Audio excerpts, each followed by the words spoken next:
এই সিলেটে একমাত্র বুরহানুদ্দিন ছিল, পরে শাহজালাল 360 জন আইয়া আমাদেরকে মুসলমান বানাইতে গেছে। এখন তার আনন্দ হইয়া অনেকেই গান গায়। তো পবিত্র জায়গায় যদি অপবিত্র যদি হয় তাহলে তো এটা তো মেনে নেওয়া যায় না।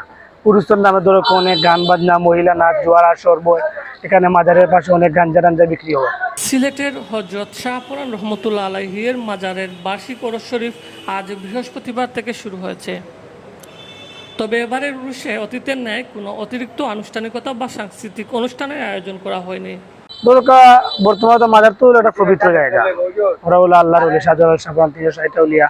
তো পবিত্র জায়গায় যদি অপবিত্র যদি হয় তাহলে তো এটা তো মেনে নেওয়া যায় না। পুরুষের নামে ধরো অনেক গান বাজনা, মহিলা নাচ, জোয়ার আসর বয়, এখানে মাজারের পাশে অনেক গাঞ্জা টাঞ্জা বিক্রি হয়। তো এগুলো আর কি প্রতিবাদ 5 আগস্টের পর থেকে আর কি, যেমন গ্রামের সবাই বা আরো হুজুর হলো আইসন প্রতিবাদ করা হয়েছে 5 আগস্টের পর। তখন আগে যে অনুষ্ঠান হয়েছে আগে এটা ধরো বন্ধ, আগে যেমন গান বাজনা নাচগুলো সব বন্ধ, এগুলো কি চলবে না। তো কয়েকদিন আগে এখানে মেলা সবগুলো আইছিল, তারপরে পুলিশ প্রশাসন আর কি সবগুলো তুলে দিছে, অতটুকু আর কি যেমন ভালো। মাজারের পবিত্রতা রক্ষার জন্য আলহামদুলিল্লাহ এটা ভালো আছে আর কি। মানুষজন তো এবার নাই বললেও আর কি চলে। গত বছর এটা হাজার হাজার মানুষ আসতো, ঢাকা থেকে আসতো। তো মানুষের ধরে কখন তো অনলাইন মিডিয়া, তো মানুষ সবগুলো প্রচার হয়ে যায়। তো আসলে মানুষ দেখছে আর কি যে উরুস নামে আসলে এগুলো যে হইতো, এগুলো প্রতিবাদ করা হয়েছে, সবগুলো বন্ধ হয়েছে, এগুলো আর হবে না। মানুষ আস্তে আস্তে আসবে না। উরুস কি, উরুস তো তেমন কিছু নাই। এখানে আসবে, জিকির আজকাল হবে, সিন্নি চালাতে হবে, কতটুকু আর কিছু না। কিন্তু উরুসের নামে অনেক গান বাজনা নিয়ে সেটার প্রতিবাদ হয়েছে। আসলে এখন ভালো আছে।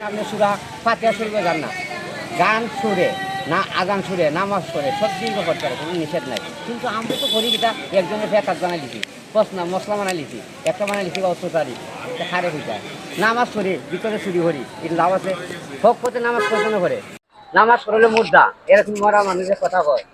ভালোর জায়গা মন্দ না থাকলে ভালো জিনিসটা যাচাই করা যায় না। ভালো মন্দ থাকলে এটা যাচাই করা যায় কোনটা ভালো কোনটা মন্দ। আসলে গান জিনিসটা আমরা আসলে অনেকেই বলি গান, আর অনেকেই বলি কালাম। এটা যে যেভাবে নেয় সেভাবেই চলে যায়। আমি গানটারে যদি বলি কালাম, তো কালাম হিসেবে যাবে। আর আমি গানটারে যদি বলি গান, তো গানের হিসেবেই যাবে। আসলে ঠিক বেঠিক আমি বলতে পারি না, কারণ আমি শুনছি এই সিলেটে একমাত্র বুরহানুদ্দিন ছিল, পরে শাহজালাল 360 জন আইয়া আমাদেরকে মুসলমান বানাইতে গেছে। এখন তার আনন্দ হইয়া অনেকেই গান গায়, বা আমি গানের তালেও যদি নাচি, তার আনন্দ হয়ে আমি এইটুকু। যে মেয়ে ছেলে এক জায়গায় নাচানাচি করে, ঠিক আছে, তা আমার মনে হয় যারা সঠিক লোক এরা জায়গায় থাকবে, আর যারা বেঠিক লোক এরা বেঠিকে যাবে।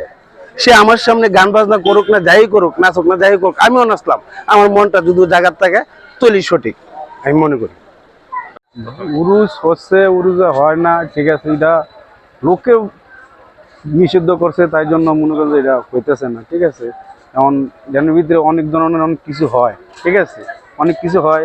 কেউ নাচে, কেউ গান গায়, কেউ আবার অন্য কিছু নেশা জাতীয় টানে, তাই জন্য এটা নিষিদ্ধ করে দিছে।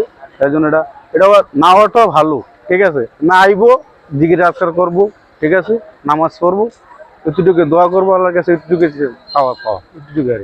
এখানে পরিবেশ মোটামুটি অনেক ভালো আলহামদুলিল্লাহ। আর আমরা এখানে আসি উলি আল্লাহর মাজারে আসি, উলি আল্লাহ দোয়া নেওয়ার জন্য আসি। কিন্তু এখানে গান বাজনা এগুলো কোনো কিছু হয় না, বা এখানে মাজারে কোনো সুবিধা হয় না।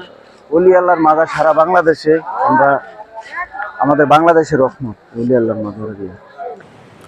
মাজার কর্তৃপক্ষ জানিয়েছে, শুধুমাত্র ধর্মীয় ইবাদত বন্দেগীর মধ্য দিয়েই ওরস পালিত হচ্ছে।